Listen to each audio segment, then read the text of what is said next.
Саламатсыңар балдар. Силерди кайрадан экран алдында көрүп жатканыма абдан кубанычтамын. Адаттагыдай эле табияттануу сабагы боюнча теле сабагыбызды баштайбыз. Эгер сабакка даяр болсок, дептер, ручкабызды алып, экранга ыңгайлуу туруп, керектүү жерлерин жазып алсак болот. Бүгүн биз силер менен таанып билүү методдору, байкоо жана тажрыйба деген теманы карамакчыбыз. Бүгүнкү сабактын жүрүшүндө бир канча суроолорубуздун жооп алып кетмекчибиз. Алар кайсылар? Биринчиси, эмне себептен биз жаратылыштын кубулуштарына байкоо жүргүзөбүз? Экинчиси, гномон деген кандай курал? Үчүнчү, шамалдын багытын аныктоо үчүн кандай курал колдонулат? Төртүнчү, нерсенин муздак же жылуу экендигин эмне менен аныкталат? Азыр сабагыбызга киришүү максатында видео коюлат. Силер бул видеодон табиятка байкоо салып отурсаңар болот. Анда көңүлүңөрдү видео курмакчымын.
Табияттын сырларын балдар билүү үчүн баарынан мурда байкоо жүргүзүүгө үйрөнүшүбүз керек.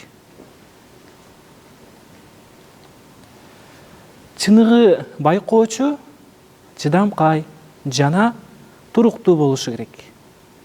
Эмнени, качан жана кантип байкоо жүргүзүү керектигин так билүү зарыл. Эмнелерге байкоо жүргүзүү керек? Алгач асмандагы жылдыздардын абалынын өзгөрүшүн, асмандагы күндүн жана айдын жылышын, абанын температурасына жана шамалдын багытына байкоо жүргүзсөк болот. Биз балдар байкоону бир канча куралдын жардам аркасында таанып биле алабыз. Аларга кайсылар кирет? Экранга жакшылап карай турган болсок, таанып билүү кайсылар аркылуу таанып билебиз десе, термометр менен, гномон менен жана флюгер аркылуу биле алат экенбиз. Ошолордун ичинен алгач гномонго токтолот эле.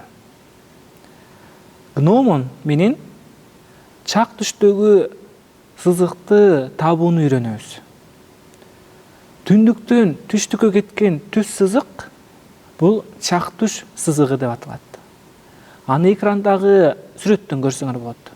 Гномон грек тилинен бизче которгондо көрсөткүч же болбосо багыт дегенди билдирет. Гномондор байыркы убактан тартып белгилүү болгондуктан кеңири тараган. Байыркы Римде Август падышалык кылып турганда бийиктиги 40 метрге жеткен гномон орноткон. Аны экран алдындагы сүрөттөн көрсөңөр болот. Ал бүгүнкү күнгө чейин сакталып келет. 1430 жылы Борбор Азиялык белгилүү астроном Улукбек бийиктиги 55 метрге жеткен гномду Самарканга тургузган. Борбор Азиянын көчмөн элинде жылдыздуу асманга байкоо жүргүзүүгө кызыгуусу алардын жашоо турмушу менен тыгыз байланыштуу. Себеби көчмөн эл болгондуктан бооз үйлөрдө жашаган жана түнкүсүн түндүгү ачык болуп, жылдыздуу асманды байкоо салып жатышкан. Эми гномон менен иштөө жана жасоонун эрежесине токтололу. Бөлмө шартында тегиз тактайга мык кагабыз. Кагылган мыгыбыз түз жана тик кылгандыгынан текшерип, күндүн жарыгы жакшы тийген терезенин астында жүргүзүү ыңгайлуу. Андан соң балдар, байкоо жүргүзүү даана болсун үчүн тактайчага ак кагазды чаптасаңар болот. Көлөкөнүн учтарын белгилеп, циркуль менен туташтырып койгула. Ошентип силер чак түштү таба аласыңар. Азыр айтылып кеткен маалыматтарды тастыкташ үчүн видео коюлат.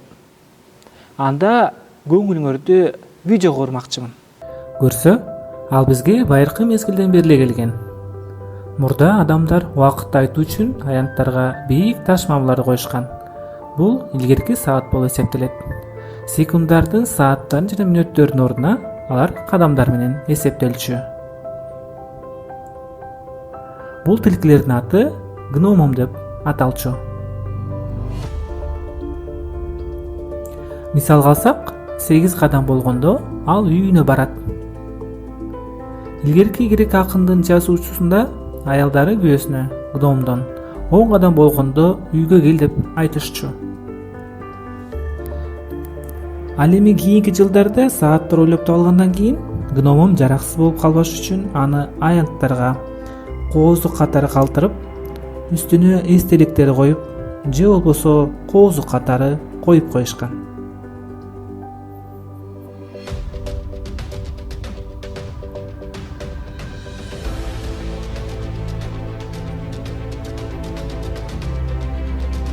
Кийин адамдар күн саатты ойлоп тапкан. Ал үчүн түз казыкты ачык күн жакшы тийген жерге кагып, аны тегерете сызып, таш менен белгилеген. Күн чыгып жылганда ар кайсы убакка токтогон. Муну менен күндүн убактысын билип турушкан. Кийинкиси балдар бул флюгер. Флюгер шамалдын багытын жана ылдамдыгын аныктоо үчүн колдонулчу курал болуп эсептелет. Флюгердин жебеси ал бекиткен окто эркин айлана алат. Анын уштуу жагы ар дайым шамалга каршы багытталган. Аны экранда сүрөттөн көрсөңөр болот. Шамал кайсы тараптан соксо, жебе шамалдын багыты боюнча багытталат. Эгерде шамал түндүктөн түштүккө карай соксо, анда түндүк шамалы деп аталат. Эгерде шамал түштүк чыгыштан соксо, анда түштүк чыгыш шамалы деп аталат. Флюгерди биз үйдүн чатырына же жерден 10 метр бийиктикке орнотсо болот. Азыр балдар, флюгер куралы кантип жасала турганын видеодон көрүп кетмекчибиз. Анда көңүлүңөрдү видеого бурмакчымын. Спутниктер жана радиолокаторлор чыкканга чейин адамдар аба ырайын жана шамалдын багытын флюгер аркылуу билишчү. Азыркы заманда ал коозду катары колдонулат, бирок дагы деле болсо шамалдын кайда согулуп жатканын билүүнүн сонун жолу. Кайсы форманы тандагыңыз маанилүү эмес, баары эле бирдей маалыматты көрсөтөт. Түндүк чыгыш шамал болуп соксо, бороон чапкынга алып келиши мүмкүн. Флюгер аркылуу абанын багытын жана ылдамдыгын таба билүү абдан керектүү сапат. Эскирген ыкма менен аба ырайын билүү үчүн сизге жумшак, жез бараа керек. Аны кесүү жана формага келтирүү оңой. Курч электр бычагы менен аны керектүү өлчөмдө кесип алуу керек. Андан кийин биздин кесип алган материал короз формага салынат. Резина балка менен биз кесип алган жез короз фигуранын тегерегине түшүрүлөт. Сиз каалаган форма берүү үчүн урган күчтү көзөмөлдөө керек. Катуу урсак барак бузулуп калышы мүмкүн. Эгер сиз жеңил урсаңыз, анда жез фигуран формасын кайталабайт. Форманын ичине түшкөндөн кийин мастер пластмассадан жасалган пневматикалык балканы алат. Ал балка мүнөтүнө 1000 жолу жезди формага каклайт. Башкача айтканда, бул балка короздун майда детальдарын чыгарууга жардам берет.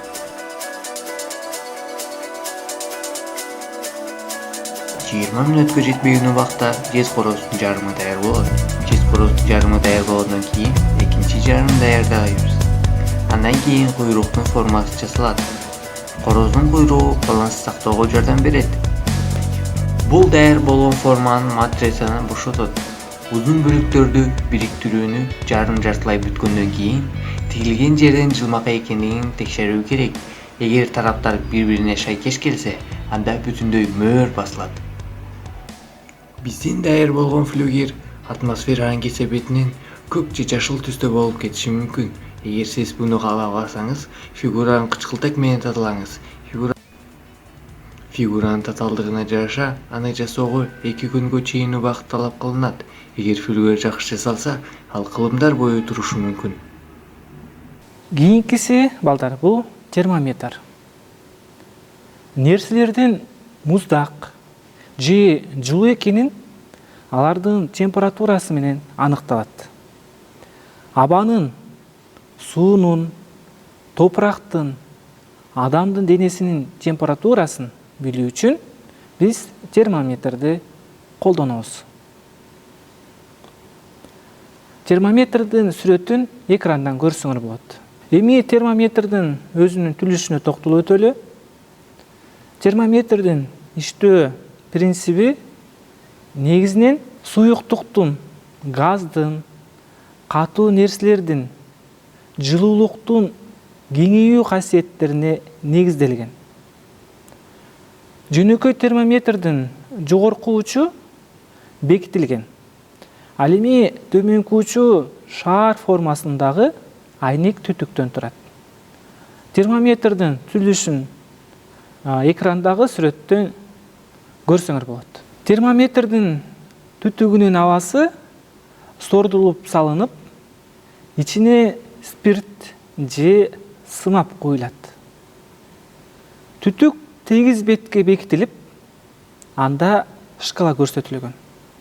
Температуралык шкаланы биринчи жолу Андрес Цельсий тарабынан сунуш кылынган. Андрес Цельсий термометрдин түтүгүнүн учун эрип жаткан музга салган.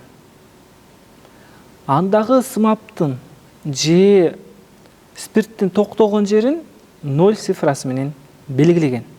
Андан кийин кайнаган түтүктүн учун кайнаган сууга салганда суюктуктун түтүк боюнча жогору көтөрүлүп, кайсы бир жерге жеткенде ал токтогон.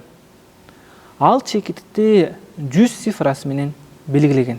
Андан кийин балдар 0-дон 100гө чейинки аралыкты 100 бөлүккө бөлгөн. Ар бир бөлүктү 1 градус деп атаган. Градус латын тилинен бизче которгондо кадам деген маанини түшүндүрөт. Төмөнкү температураны өлчөөдө сымаптуу термометрди колдонулбайт. Сымап 39 градуста катууланат. Мындай учурда спирттүү термометрди колдонушат. Анткени спирт 114 градуста гана катууланып баштайт. Ал эми спирт 80 градуста кайнайт. Ал эми сымап 375 градуста кайнайт. Ошондуктан балдар, жогорку температураны өлчөө үчүн сымаптуу термометрди пайдаланышат. Эми балдар, биз термометрдин колдонуу эрежелери менен таанышып кетели. Термометр кайсы чөйрөдө жайгашса, ошол чөйрөнүн гана температурасын көргөзөт. Эгер суунун температурасын өлчөө керек болсо, термометрдин көрсөткүчүн суудан алып чыкпоо керек. Ошондо гана биз суунун чөйрөсүн аныктай алабыз. Кийинки эреже балдар. Бөлмөдөгү абанын температурасын өлчөө учурунда биз термометрди жылуулук радиаторунун же мештин же күн катуу тийген терезенин жанынан коюуга болбойт. Кийинкиси сырттагы абанын температурасын өлчөө үчүн термометрди күн тийип турган жерге эмес, көлөкөгө коюу керек. Эми балдар биз жылдызды асманга байкоо жүргүзүп көрөлү. Баарыбыз жылдызды асманга байкоо салганда жана жылдыздарды санап, өзүбүздүн жылдыздарыбызды белгилегенди жакшы көрөбүз. Азыр коюла турган видеодон силер жылдызды асман тууралуу билесиңер. Анда көңүлүңөрдү видеого бурмакчымын. Адам түнкү асмандан нелерди көрөт? Нормалдуу эсептелген көздүн жардамы менен биз асмандагы 6000ге жакын жылдызды, 5 планетаны, Меркурий, Чолпон, Марс, Юпитер, Сатурн планеталардын спутниктерин, метеориттерди жана саманчынын жолун көрө алабыз. Асманда айдын пайда болушу менен анча жарык эмес жылдыздардын көрүнүшү начарлайт. Ал эми планеталар айдын тегерегинде жакшы көрүүгө болот. Күндүн жарыгынын таасири менен күндүзгү убакытта асман телолорун көрүүгө болбойт. Асман байкоо жүргүзүү үчүн көптөгөн мүмкүнчүлүктөрдү берет. Баарынан да жылдыз асманга байкоо жүргүзүү өтө кызыктуу. Жөнөкөй көз менен көптөгөн асман телолорун көрүүгө болот. Байыртадан эле жылдыз асман шарттуу түрдө жылдыз топторуна, топ жылдыздарга бөлүнгөн жана көпчүлүк жаркыраган жылдыздарга ат берилген. Эң жарык жылдыз альфа, бета, гамма тамгалары менен белгиленет. Биз жер бетинде туруп убакыттын ар бир берилген учурунда жылдызды асмандын жарымын гана көрөбүз. Жылдызды асманга байкоо жүргүзүүдө биринчи белгилүү топ жылдыздарды табууга аракеттенебиз. Жылдызды асманда 88 топ жылдыз бар. Жылдыздар дайыма орундарын жылып, абалын өзгөртүп турат. Ага ишенүү үчүн жыл бою жылдыздардын абалын байкоо жүргүзүү керек. Ошентип балдар, биз бүгүнкү сабактын жүрүшүндө табиатта эмне үчүн байкоо жүргүзүү керек экенин жана аны кандай куралдардын жардамы аркасында билсек болот экенин билип кеттик. Дагы жылдызды асман тууралуу дагы билип кеттик. Азыр балдар, өтүлгөн теманы бышыктоо максатында кайталоо үчүн суроолорго кезек келип жетти. Бир канча суроонун үстүнөн ойлонуп, өз алдынча жооп берип көрсөңөр болот. Анда биринчи суроого көңүл бөлгүлө. Гномон куралынын жардамы менен эмнеге байкоо жүргүзөбүз?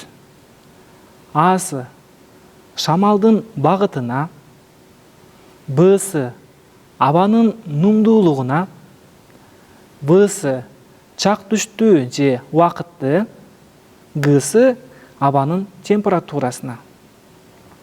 Кана балдар, бул суроонун үстүнөн ой жүгүртүп, ойлонуп көрөлү. Туура жообун таптыңар болуш керек. Туура жообу Всы биз гномон куралы менен чак түштүү же болбосо убакытты биле алат экенбиз. Кийинки балдар, жогорку температураны өлчөө үчүн кайсы термометр колдонулат?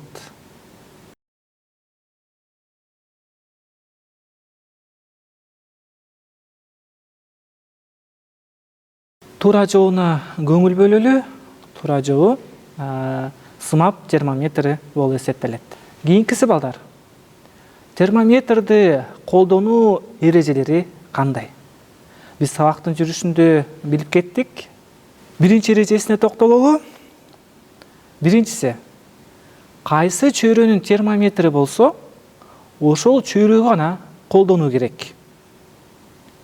Экинчиси, термометрди жылуулук радиаторунун жана мештин күн катуу тийген терезенин жанына коюуга болбойт. Үчүнчүсү, эгер сырттын температурасын билүү керек болсо, анда күн тийип турган жерге эмес, көлөкөгө коюу керек. Кийинки балдар, акыркы суроо. 1430 жылы Борбор Азиялык белгилүү астроном Улукбектин Самарканга тургузган гномонун бийиктиги канча болгон? Асы 22 метр, Б'сы 30 метр, В'сы 40 метр, Г'сы 55 метр. Кана балдар, бул суроонун үстүнөн дагы ойлонуп көрөлү.